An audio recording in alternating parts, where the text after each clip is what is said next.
কেন্দ্রীয় জামে মসজিদ থেকে যাত্রা করা ৬ জন ভাইয়ের সমন্বয়ে গঠিত এই সংগঠনের এই কাফেলা আজ এক বিশাল মহিরুহে পরিণত হয়েছে। আজকে এই কাফেলার লক্ষ লক্ষ সাথীর জমায়েত হয়েছে।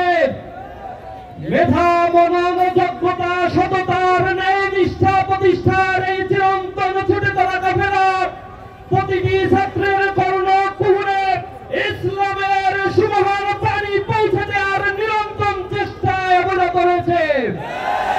সংগ্রামী উপস্থিতি, আজও গভীর শ্রদ্ধার সাথে স্মরণ করছি আমাদের প্রথম এবং দ্বিতীয় কেন্দ্রীয় সভাপতি শহীদ মীর কাশেম আলী মিন্টু, শহীদ কামারুজ্জামান ভাইয়ের কথা, যাদেরকে বিগত ফ্যাসিবাদ স্বৈরাচার নির্দয়ভাবে জুডিশিয়াল কিলিং এর মাধ্যমে হত্যা করেছে, শহীদ করেছে।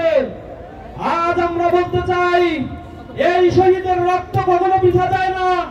এক শহীদের রক্তের বিনিময়ে বাংলার প্রতিটি মাটিতে লক্ষ লক্ষ শহীদের জন্ম হয়। আমাদের অন্তরে শাহাদাতের তামান্না নিয়ে ইসলামী আন্দোলন আমরা করি।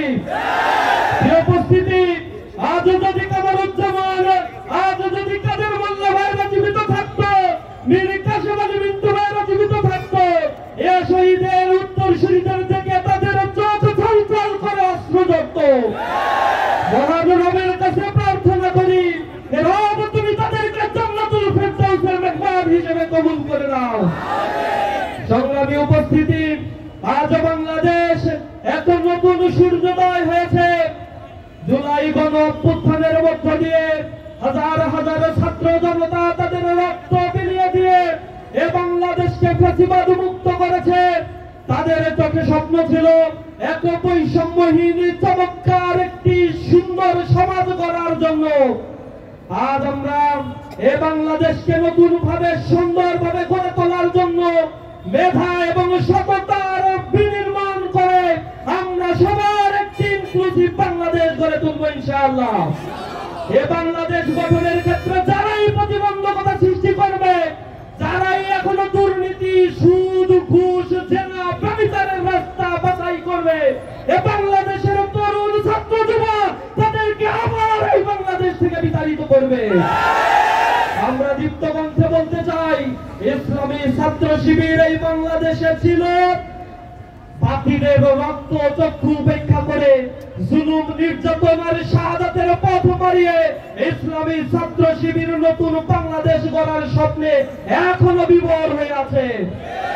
আমরা বাংলাদেশের প্রতি ইঞ্চি মাটিকে গড়ব ইনশাআল্লাহ। কবি নজরুলের ভাষায় বলে শেষ করব, উষার দুয়ারে হারি আঘাত, আমরা আনিব রাঙা প্রভাত, আমরা টুটাবো টিভির রাত, বাধার বিন্দাচাল, আমরা সকল অন্ধকার বিদূরিত করে শাহজালাল, শাহপরান, শহীদ তিতুমীরের নতুন বাংলাদেশ গড়ে তুলব ইনশাআল্লাহ। সকলকে উপস্থিত থাকার জন্য ধন্যবাদ জানিয়ে আমার কথা শেষ করছি। আসসালামু আলাইকুম ওয়া রাহমাতুল্লাহ।